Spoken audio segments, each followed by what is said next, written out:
Jamás se imaginó Santiago Krill candidato por el PAN y más que nada por el prianismo, que terminara volteándosele el entrevistador en plena entrevista donde él pensaba que era una entrevista a modo y resulta que no. Lo terminan completamente traicionándolo en plena entrevista y al parecer esto lo puso furioso al mismísimo Santiago Krill, ya que él no esperaba este tipo de entrevistas. Increíble pero cierto. Así que pues bueno, en el rostro, en el semblante de Santiago Krill se veía que se lo llevaba la chin. Entonces, sin más preámbulo, veamos de qué se trata, cómo estuvo y ahorita comentamos, ¿por qué no? Bueno, pues conversaremos esta mañana con Santiago Krill, muy anunciado. Me da muchísimo gusto tenerte aquí, Santiago. Qué gusto estar aquí en tu programa. Pues tenemos muchas preguntas y como siempre en televisión poco tiempo, pero arranco con esta. Este editorial tiene que ver con el primer tema que quería abordar contigo. Está proponiendo tu colega en la Cámara de Diputados, el diputado Mier, ir al voto universal y directo para ministras y ministros de la Corte. ¿Cuál es tu reacción? Es una tontería, un absurdo. Tú imagínate lo que se politizaría, más bien se partidizaría el nombramiento de los ministros. ¿Qué plataforma tendrían? ¿Qué dirían? Lo único que pueden decir es que van a aplicar la Constitución. Y entonces, ¿cuál sería lo que pudiera diferenciarlos? ¿Quién habla mejor? ¿Quién tiene mejor imagen? ¿Qué partido lo están apoyando? Porque además, quienes tienen estructura nacional son los partidos políticos, nadie más. Y ya vimos cómo se politizó la consulta en contra de los expresidentes. O sea, estaba Morena desplegado por todo el país. Se volvería a clientelar la elección de ministros y ministros. Y el proceso de revocación, este proceso fue un absurdo, una ratificación. Ahora, ¿no? Si vas a consulta popular, a lo mejor la gente te dice que sí, que eso es lo mejor. Es complicado porque yo me pregunto, a lo mejor la gente diría, sí, está bien que se voten para que tengan arraigo popular. ¿Y qué vas a cambiar la Constitución? No se puede. Mira, es todo un absurdo. Son fuegos de artificio. Quieren hacer quedar mal a la Suprema Corte de Justicia. Todo es un absurdo. Pero a ver, lo que acabas de decir es la clave. Esto va junto con una propuesta que ya empieza a ser de campaña. Lo comenta Diego Valadez hoy justamente en una entrevista que le hizo periódico El Financiero. Lo que se va a jugar en el 24, entre otras cosas, pero fundamentalmente, es la pluralidad del Congreso. Y lo que el presidente ya pidió desde la semana pasada es voten 2/3 del Congreso a favor de Morena para que podamos hacer justamente este cambio. Mira, ese famoso plan C, ¿por qué lo dice? Tiene miedo de que pase lo que sucedió en la elección del 21. La oposición tuvimos más votos que la coalición de Morena. 23 millones la oposición, nosotros, contra 21. Es decir, ya somos más los que estamos de este lado en contra de lo que está haciendo López Obrador. Ahora, voy a aceptar el argumento de que ya fueron más en el 21. Déjame entrar con ese tema a partir de lo que estamos viendo con las encuestas hoy, porque algunos datos se han movido. Pero antes, Santiago, tú representas a otro de los poderes, ¿no? La división de poderes está la Suprema Corte, sí hay un embate y yo creo que esta propuesta lo que haría es acabar con la división de poderes. Pero sí me tiene un tanto sorprendido, no que Santiago Krill, un adversario político, sea acusado de corrupto. Me tiene sorprendido que el presidente de la Cámara Baja tenga esas acusaciones, que tú hayas tenido que salir una y otra vez en videos distintos a defender tu honorabilidad. Ahí sí estamos también ante un asunto muy delicado. En una democracia normal no se ve al Ejecutivo acusando así al titular de otro de los poderes. No, pero fíjate, le envié 2 retos al presidente. Le dije, mis ingresos son de hace 50 años, porque yo empecé a trabajar, Ricardo, a los 17 años. Mi tercero de prepa lo hice en la noche y trabajaba en la mañana en una financiera, se llamaba Sofimex. Iba todas las mañanas a trabajar mediodía y estudiar por la tarde. Ahí están mis declaraciones fiscales desde ese entonces hasta el día de hoy. Y desde que he sido servidor público, mis declaraciones patrimoniales. Pero voy más allá. López Obrador me conoce hace más de 20 años. Él iba a mi despacho porque tuve una primera etapa que fui abogado con un despacho, era dueño de un despacho, él vio mi despacho, fue a mi casa y no he cambiado de vida. Lo que tenía en aquel entonces es lo que tengo hoy. Son ataques que tienen que ver con la coyuntura. No, pero espérame. Entonces le dije, a ver, muy bien, tú estás cuestionando esto, yo te cuestiono 13 años. 13 años, ¿de qué viviste? Porque hay que recordar, la ley fiscal, que es lo que dice que cualquier ingreso que recibe una persona es gravable y hay que pagar impuestos. Quiero ver tus declaraciones fiscales. Quiero ver tu declaración patrimonial de hoy. ¿Cómo compraste tu rancho? ¿De qué viviste? ¿Cómo viajabas? ¿Quién te daba el dinero? Digo, esto pareciera, déjame decirlo claramente, no importarle demasiado a la población. Es decir, hay un efecto, un halo protector del presidente que le está llevando, pues sí, a niveles de popularidad muy, muy impresionantes. Veíamos aquí las últimas gráficas de Demotecnia de las Heras. Rodrigo Galvez, una de las más serias, y sí nos sorprendió ver cómo están los números a favor de Morena y cómo están los números a favor suyo. Yo tengo aquí la gráfica, por ejemplo, del voto probable por Morena si ahora fuera la elección, y trae 63% a favor de Morena y el presidente, y las oposiciones, el PRI 7% y el PAN 5%. Pero sí estamos ante un fenómeno político, Santiago. ¿Pero qué es esto? Pues la percepción de hoy. A ver, en el 21 teníamos esto. Y sacamos 23 millones, la oposición, pero esto y ellos no, 21. No, esto no. Sí, ¿quién iba a pensar que íbamos a ganar la ciudad, Ricardo? ¿Quién iba a pensar que íbamos a ganar 9 de 16 alcaldías? Viendo datos duros, la oposición andaba sobre 30% sumados. Los únicos datos duros son los de las urnas. Es lo que yo le digo a la gente. Sí, la gente tiene que saber y entender qué pasó en el 21, qué pasó en la Ciudad de México, qué pasó en todos los centros urbanos. Compro el argumento, pero mi impresión es que la oposición no ha sabido leer a tiempo estas gráficas. Si yo me pregunto, la verdad, viendo estos números, si al PAN le hizo bien ir en alianza o el prestigio que tenía se le fue. Perdóname. Rompimos la mayoría constitucional, frenamos las reformas que iban a destruir al país. ¿No crees que eso vale la pena? ¿No crees que vale la pena tener la posibilidad de ejercitar acciones de inconstitucionalidad y poder frenar todo este desastre de López Obrador? Podría responder, pero he dado esa respuesta ya varias veces. Sí, yo creo que sí. Sin embargo, creo que la mayoría de la población no. O sea, diera la impresión de que después de lo que pasó, la mayoría de la población no ha dilatado. Tú tomas esto como si esto fuera a suceder en el 24. No, como una anticipación frente a la que hay que reaccionar.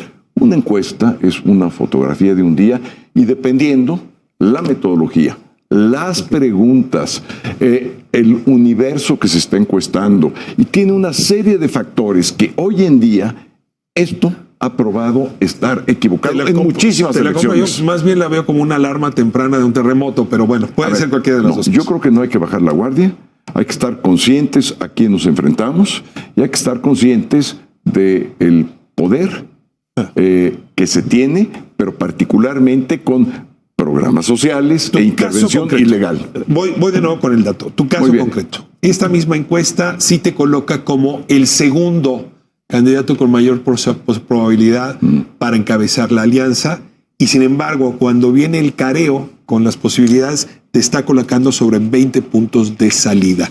Tengo la encuesta, mira, aquí está, ¿no? Contra Claudia Sheinbaum, ¿cómo te iría? Contra Marcelo Ebrard, contra Gerardo Fernández Noroña, que me tiene sorprendido que haya crecido tanto, Ana Augusto López y Ricardo Monreal. En todas sales, digamos, en algunos mejor colocado en otro, pero alrededor de 20 puntos. ¿Es suficiente para arrancar, Santiago? Por supuesto que es suficiente, pero no esto.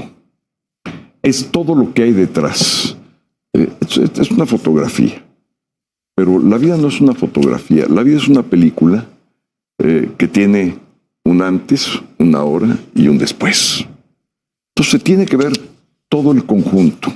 Y el conjunto de cosas es que nuestra coalición va cada vez más sólida, que nuestra coalición está ya, digamos, incorporando a todo el proceso social que se gesta a partir de las decisiones de López Obrador, esta marea rosa, que estamos en contacto permanente con ellos, pero no solamente con ellos, con los gremios, con las organizaciones campesinas, y que estamos entrando ya a una dimensión de un polo opositor, el más fuerte, el más poderoso que se ha gestado en la historia moderna del país. Déjame ponerlo en duda y déjame darte un argumento. Alejandro Moreno tiene una reunión la semana pasada que no era para ratificar su mandato a favor del PRI, pero demostró que tiene un control del PRI enorme y que va a ser el candidato presidencial del PRI.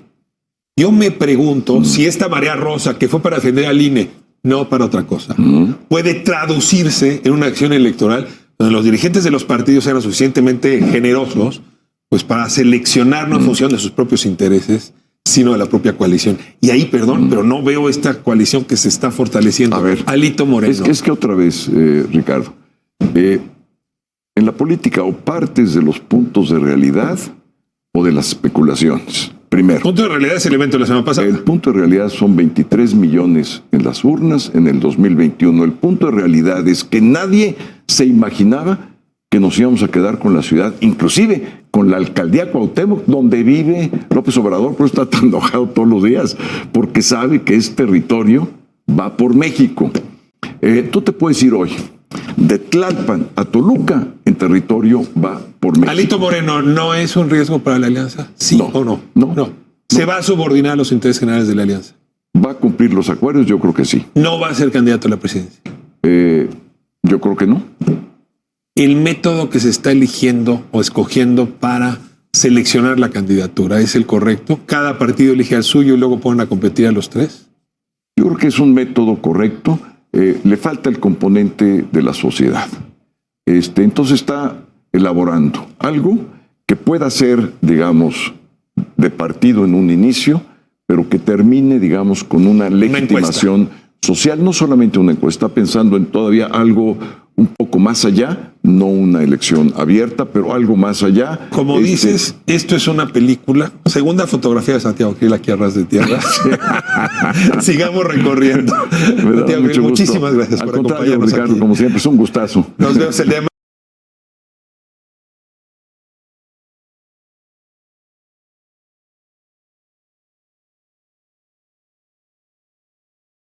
Mira, a ver, vamos a regresarnos porque estoy con la lista.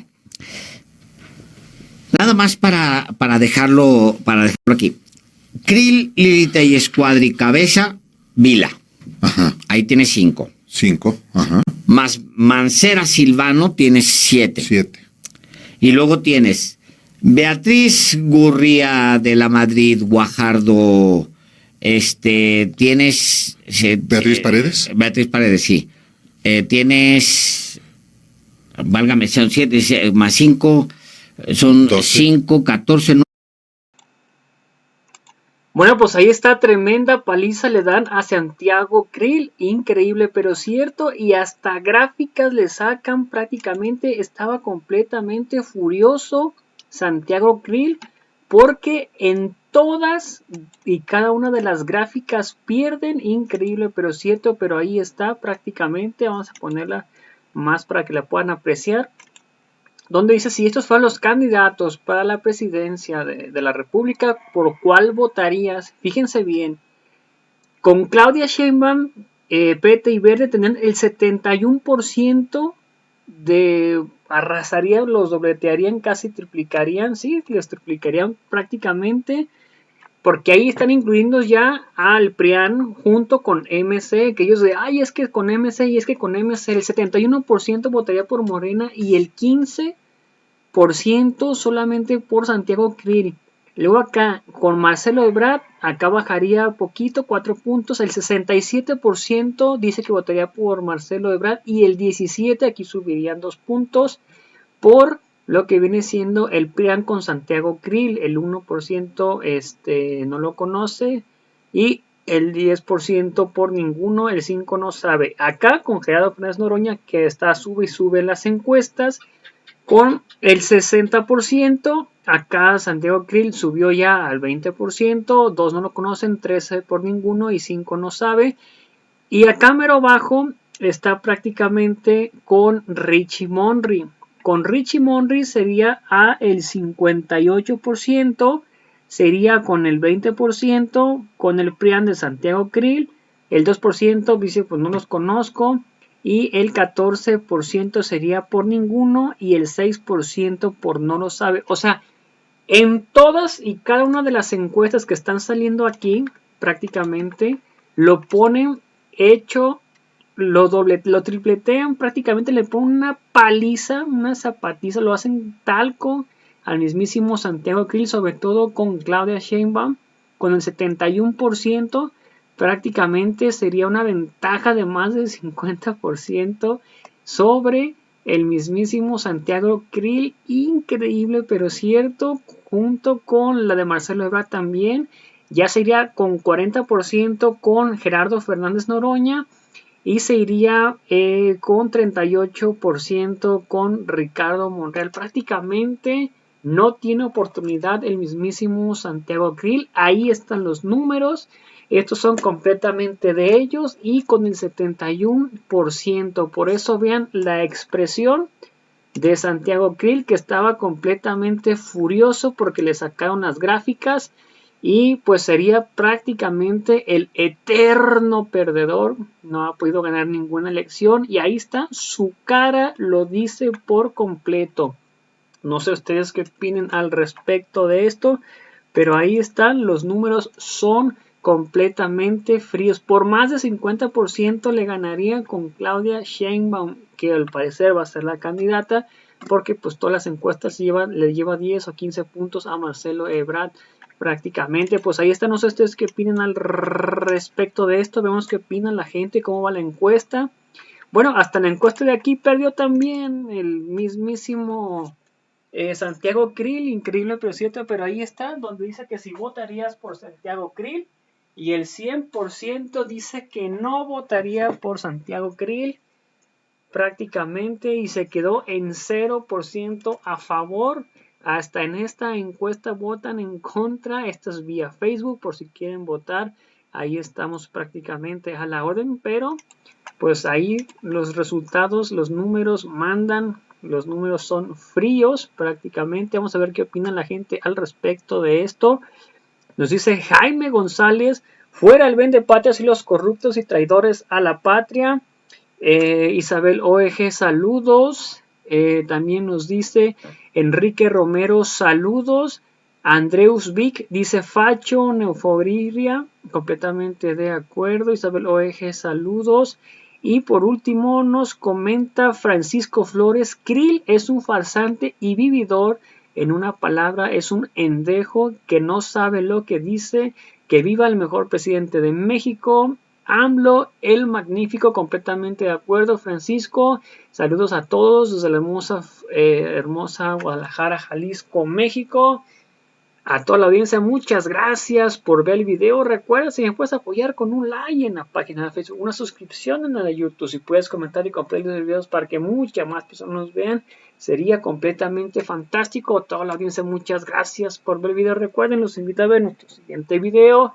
Hasta la próxima. Bye. Suscríbanse. No olviden comentar, compartir y difundir para que mucho más personas nos vean.